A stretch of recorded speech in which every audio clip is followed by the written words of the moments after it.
Shalom, kekasih Kristus, kita berjumpa di dalam program Tuhan adalah Gembalaku. Di dalam live streaming dari Gereja Bethel Indonesia, Jemaat Segitiga Kampung Melayu, Jakarta Timur. Saya, Pendeta Yonatan Hintoro. Saudara, sebelum kita mendengar kebenaran firman Tuhan, mari kita satukan hati, tunduk kepala. Kami mau Tuhan datang kepadamu, kami mau diberkati Tuhan. Urapi hamba secara khusus yang tidak ada apa-apanya, urapi kami semua dengan urapan yang sama, dan Roh Kudus bekerja kepada kehidupan kami, sehingga kami boleh mengerti akan kebenaran firman Tuhan, kami diberkati dan kami boleh menjadi berkat. Pewahyuan menjadi bagian dalam hidup kami hari lepas hari. Dalam nama Yesus kami siap diberkati. Amin. Shalom kekasih Kristus. Kita berjumpa kembali dalam program Tuhan adalah Gembalaku. Saudara, pada kesempatan saat ini saya sudah mempersiapkan tema khotbah untuk kita semua, yaitu bertahan dalam pencobaan. Saudara, kita akan membuka dalam Surat Yakobus pasal yang pertama, ayat yang ke-12. Demikian bunyi firman Tuhan, berbahagialah orang yang bertahan dalam pencobaan, sebab apabila ia tahan uji, ia akan menerima mahkota kehidupan yang dijanjikan Allah kepada barang siapa yang mengasihi Dia. Amin. Saudara yang Tuhan kasihi, ada banyak orang kita bisa lihat, ada satu kata orang itu nggak suka di dalam kehidupan batinnya yang paling dalam. Kata itu yaitu kata pencobaan. Saudara yang Tuhan kasihi, kenapa mereka tidak suka dengan kata pencobaan, saudara? Konotasi daripada kata pencobaan itu hidup kita diwarnai dengan suatu irama kehidupan yang tidak baik. Irama kehidupan yang tidak menyenangkan. Bahkan warna kehidupan kita kelam atau gelap pekat, kalau bisa orang membahasakan dalam bahasa warna, saudara. Gelap pekat. Kenapa? Karena di dalam pencobaan semua orang tidak suka, saudara. Ayo boleh tes di dalam kehidupan kita masing-masing. Mau nggak ya saya hidup, tapi kehidupan saya diwarnai dengan pencobaan yang tidak saya inginkan. Pasti saya akan menolak. Pasti saudara dan saya akan menyingkir dan menjauh daripada kata pencobaan. Sebab apa? Saya katakan, pencobaan ini membuat orang merasa hidupnya yang sudah merasa enak, yang sudah merasa settle, saudara, bahagia, makmur, berkelimpahan, mundur menjadi susah. Ayo, terus terang saja, saudara, jujur, adakah di antara kita yang tadinya hidup senang, kita cukup papan, pangan, sandang, dan rumah, tahu-tahu kita dalam keadaan yang berbeda, dalam keadaan kesusahan? Ayo, saudara. Pasti saya katakan dalam hati saya, semua orang akan menolak dan tidak mau dengan adanya pencobaan itu. Saudara, itu wajar. Saya katakan setiap manusia mau hidup mewah, enak. Tetapi firman Tuhan katakan, orang yang masuk di dalam pencobaan, saudara, adalah orang yang berbeda. Orang yang beda sekali dengan orang-orang yang lain. Firman Tuhan katakan engkau masuk dalam pencobaan adalah orang-orang yang bahagia. Saudara, bagaimana bahagia? Sedangkan hidup saya susah. Hidup saya mungkin menderita. Kelaparan, saya nggak punya baju, saya nggak punya pakaian, saya nggak punya sepatu bagus, saya tidak punya rumah tempat tinggal, saya tidak punya kendaraan, dan semuanya dalam keadaan menderita. Pencobaan. Konotasi yang ada di dalam benak pikiran kita pasti seperti itu, saudara. Tetapi Alkitab berkata bahwa orang yang masuk di dalam pencobaan dan bertahan di dalam pencobaan, saudara, itu adalah orang-orang yang bahagia. Kenapa?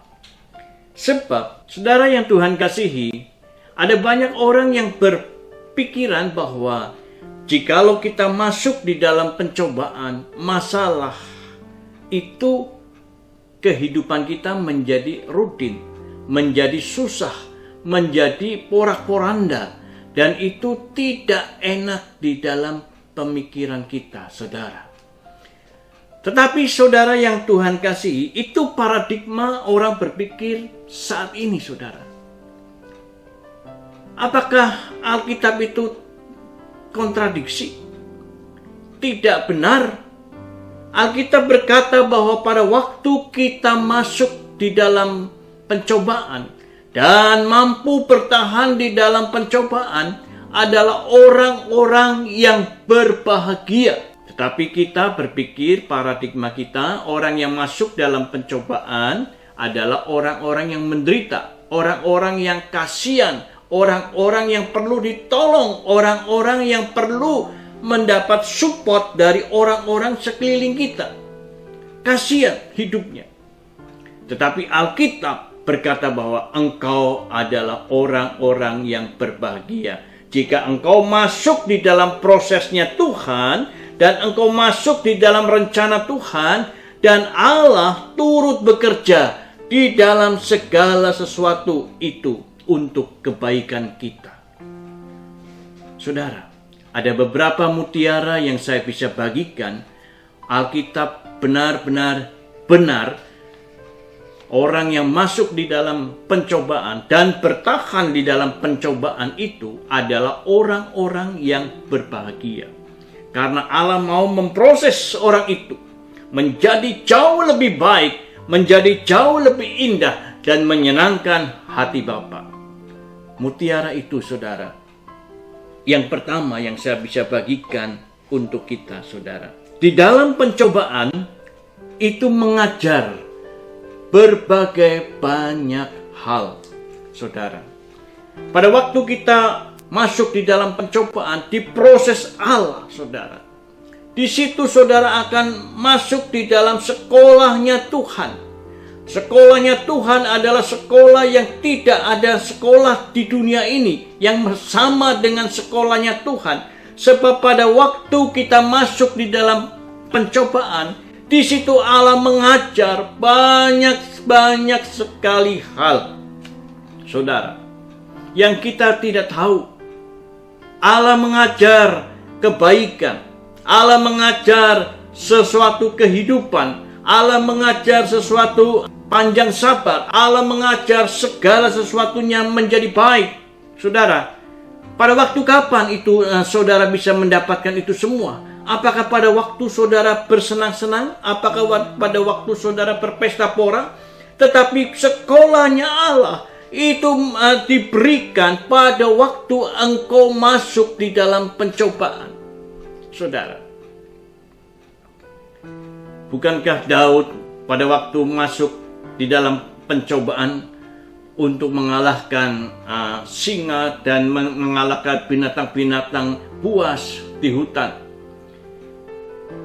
Itu dia boleh melawan itu semua dan boleh menjadi sesuatu manusia yang tangguh untuk menghadapi segala situasi keadaan yang tidak baik, yang menyakitkan. Di proses Allah, itulah ada banyak hal untuk mengajar kita. Kita diajar Allah untuk menjadi sesuatu yang lebih baik. Ada suatu contoh, saudara. Di suatu kota hiduplah seorang anak remaja yang buruk rupa. Kenapa buruk rupa? Karena mukanya, matanya sipit, hidungnya masuk ke dalam, kemudian badannya pendek. Saudara yang Tuhan kasihi, orang ini bernama Futung.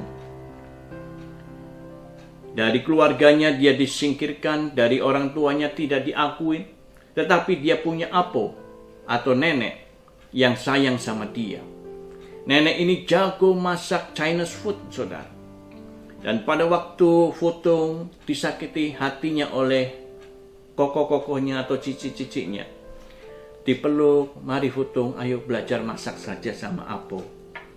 Pada waktu papa mamahnya tidak mengerti akan Futung, aponya berkata, mari kita belajar masak. Akhirnya pada waktu dia sakit hati dan dia diproses dan dia diajar oleh aponya untuk masak-masak dan akhirnya di kota itu, saudara, terkenallah jago masak Chinese food yang nomor 1 di kota itu, saudara. Tidak ada yang sanggup mengalahkan Futung makanannya, saudara. Coba saudara yang Tuhan kasih, kalau saja Futung tidak merasakan suatu pemrosesan atau pencobaan yang dia alami, yang dia hadapi, dia tidak diterima oleh koko-kokonya, cici-cicinya, papa mamahnya, dia tidak mungkin belajar masak sama aponya. Tetapi pada waktu dia menghadapi pencobaan seperti itu, lebih baik saya belajar masak. Saya belajar masak, terus belajar masak, dan akhirnya menjadi juru masak yang nomor 1 di kota itu, saudara. Kenapa hal ini bisa terjadi? Ya, kita mengetahui bahwa pemrosesan itu, pencobaan itu, saudara, bukan secara orang dunia berpikir bahwa pencobaan, wah matilah saya. Saudara, makanya banyak di negara Sakura sana, di Jepang, orang yang susah sedikit, dia lebih baik bunuh diri. Dia lebih baik minum racun. Dia lebih baik gantung diri. Kenapa? Konotasinya, saudara, paradigma yang dia pikirkan adalah pencobaan itu menderita. Pencobaan itu susah. Pencobaan itu memalukan. Tetapi Allah akan membuka paradigma yang berbeda dengan dunia. Iblis memberikan momok kepada kita bahwa penderitaan, segala pencobaan itu memalukan, membuat kita jatuh. Tetapi perhatikan, rencana Allah adalah beda. Pada waktu engkau diproses Allah, pada waktu engkau masuk dalam rencana Allah, pada waktu engkau diproses sedemikian rupa, mari kita berpikir paradigma yang berbeda. Paradigma Allah yang kita miliki. Kita berpikir cara Allah pandang. Pada waktu kita masuk dalam pencobaan, disitulah Allah mau membentuk kita. Allah akan mengangkat kita jauh lebih tinggi, jauh lebih dahsyat lagi, jauh lebih top lagi, saudara. Pada waktu kapan? Pada waktu engkau diproses oleh Allah. Di situ diajar banyak sekali hal. Amin. Yang kedua, saudara, di dalam pencobaan mengajar kerendahan hati. Saudara, kalau kita tidak diproses, tidak menjadi hati yang mulia. Pada waktu kita tidak masuk dalam pencobaan, hati kita ini, manusia ini kerap kali tinggi hati, saudara, sombong.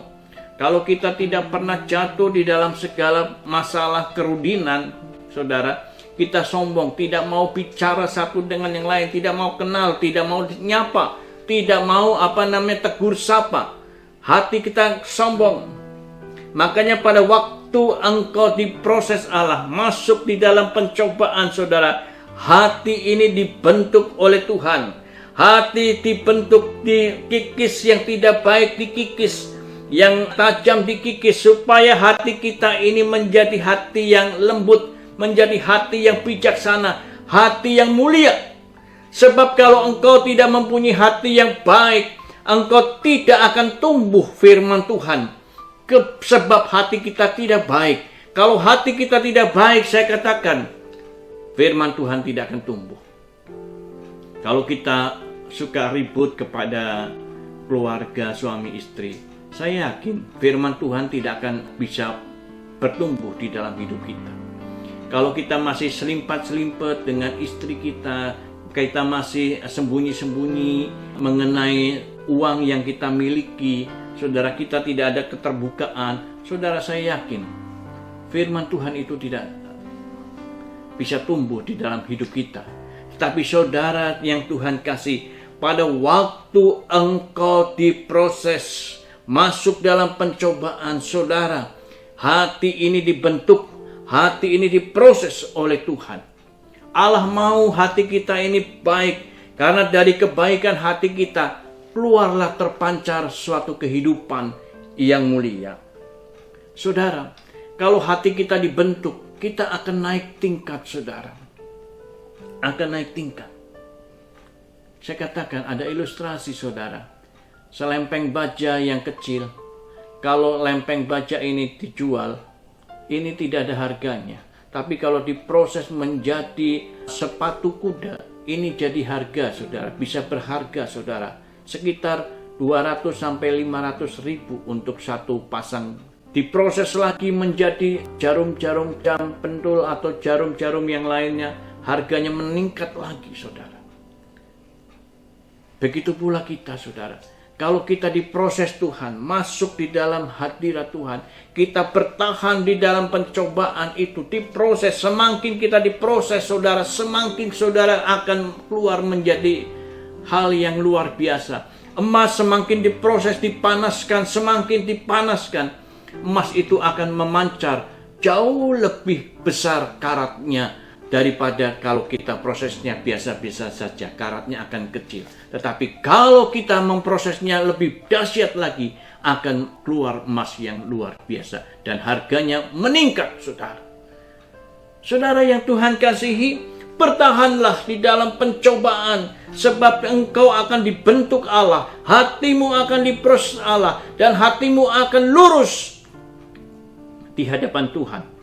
Hatimu akan diproses Allah dan akan menjadi hati yang baik, hati yang bijaksana, hati yang murah hati. Pada waktu engkau melihat orang-orang dalam kesusahan, hatimu tergerak. Engkau memberikan sesuatu donasi kepada orang itu. Tetapi pada waktu engkau tidak diproses hatimu, engkau tidak akan goyah. Ini uangku loh, buat apa saya bagi-bagi kepada orang lain?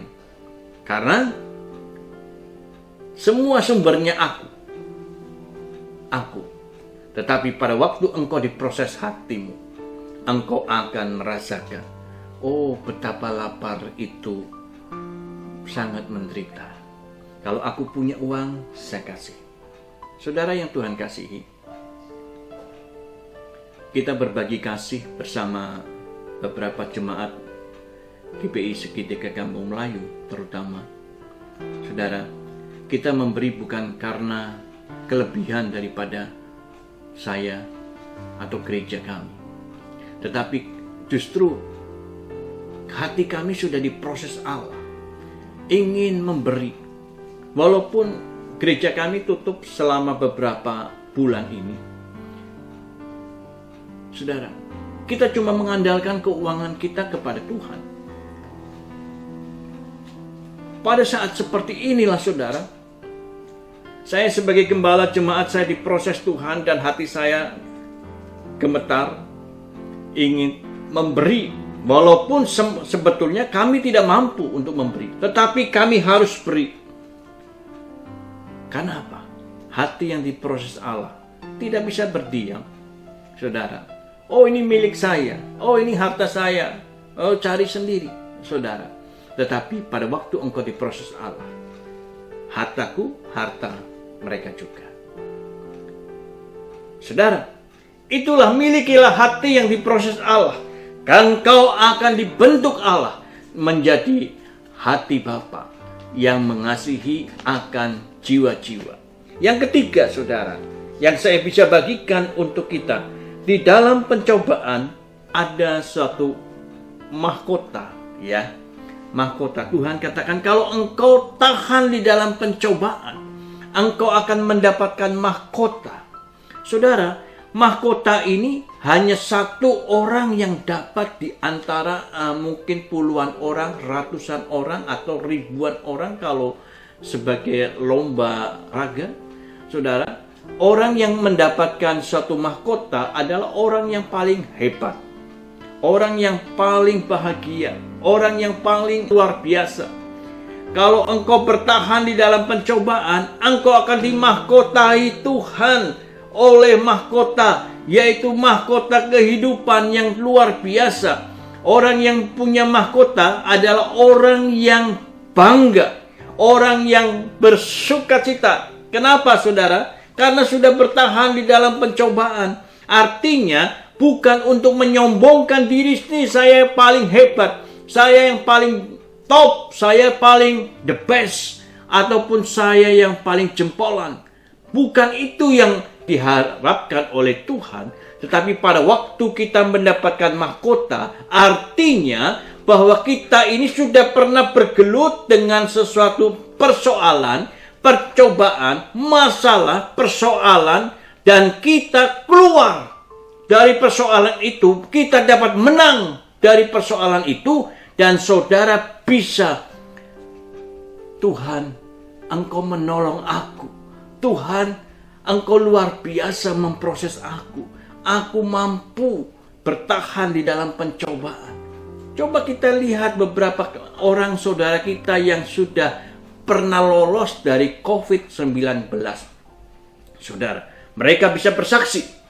Artinya pada waktu dia bersaksi, apa yang dia rasakan? Hari pertama keadaannya seperti ini. 1 minggu berikutnya merasa seperti ini. Dan apa yang terjadi? Badan pada sakit, semua panca indera ciumannya hilang, semua tulang-tulang sakit dan sebagainya, saudara. Dan apa yang terjadi? Saya hanya makan buah-buahan, jus, vitamin. Mereka bisa bersaksi, saudara.